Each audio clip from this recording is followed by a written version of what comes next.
Assalamualaikum warahmatullahi wabarakatuh.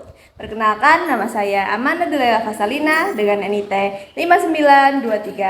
592342155551. Perkenalkan, nama saya Anindita Diana Aryani dengan NIT 592342415556. Di sini kami akan menjelaskan tentang ruang lingkup mikrobiologi. Apa itu mikrobiologi? Mikrobiologi adalah ilmu yang mempelajari tentang mikroorganisme. Ilmu ini merupakan gabungan berbagai bidang studi seperti imunologi, genetika, ekologi, fisiologi, dan biologi molekuler. Lalu, apa itu mikroorganisme? Mikroorganisme adalah makhluk hidup yang secara individu sangat kecil untuk dilihat dengan mata telanjang dan hanya bisa dilihat oleh mikroskop.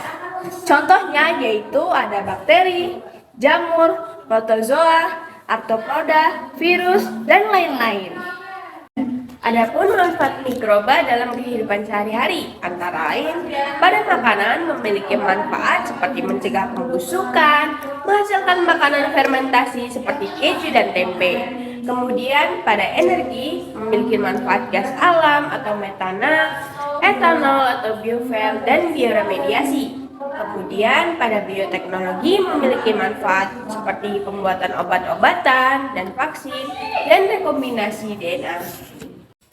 Apa sih pentingnya ilmu mikrobiologi?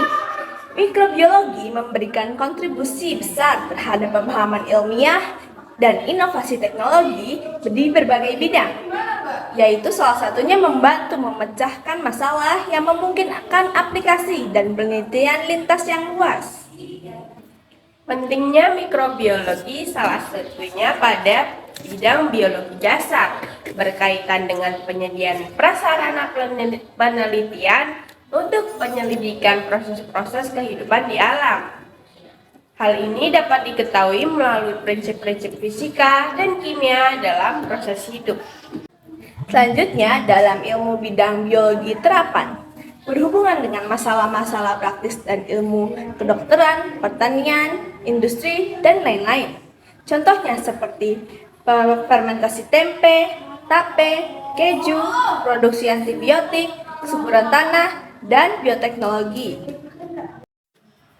Kemudian ada biologi mikrobia, terdiri dari sitologi atau struktur fungsi, karakter kultur atau kenampakan pertumbuhan mikrobia pada medium, metabolisme, taksonomi, genetika, hubungan mikrobia dengan jasad lain dan lingkungan, dan patogenitas dan virulensi. Selanjutnya, aplikasi ilmu mikrobiologi. Yang pertama di bidang kedokteran sebagai diagnosa penyakit, lalu ada di bidang kesehatan umum yaitu sebagai pengendalian penyebaran penyakit, lalu ada bidang industri yaitu sebagai fermentasi makanan dan farmasetikal. Selanjutnya ada di bidang pertanian yaitu sebagai kesuburan tanah dan penyakit ternak atau tanaman. Nah, yang terakhir ada di bidang perairan dan laut yaitu sebagai kontrol kualitas air serta penanganan limbah. Adapun pembagian mikrobiologi yang pertama berdasarkan taksonomi mikrobia seperti bakteriologi, mitologi, mikologi, protozoologi, dan virologi. Lalu pembagian berdasarkan fungsi. Yang pertama ada mikrobiologi industri, ada mikrobiologi bahan pangan, lalu mikrobiologi pertanian, ekologi mikrobia, dan fisiologi mikrobia. Mikrobia atau jasad uniseluler merupakan makhluk yang unik, berbeda dari sel tumbuhan dan hewan, mampu melakukan proses untuk kelangsungan kehidupannya tanpa bergantung pada sel-sel lain, kemudian terdapat di mana-mana dan berperan sebagai dekomposer alam. Selanjutnya ada 4 karakteristik mikrobia. Yang pertama yaitu menyerap makanan sendiri atau nutrisi. Yang kedua yaitu sebagai replikasi, lalu mengalami diferensiasi, dan yang terakhir memberi tanda.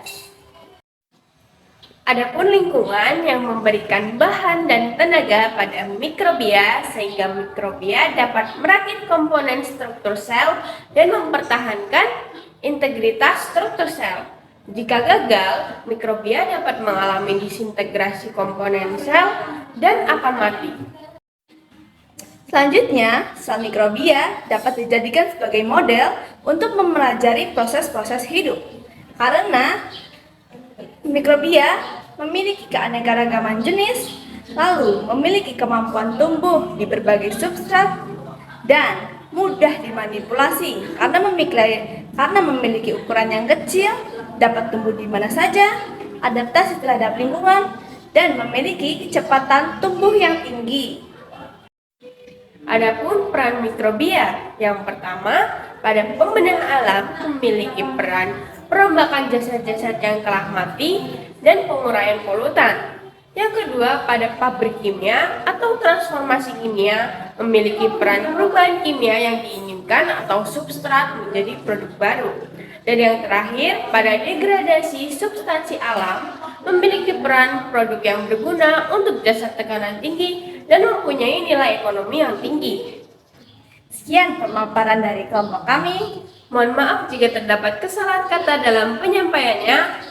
Terima kasih. Wassalamualaikum warahmatullahi wabarakatuh.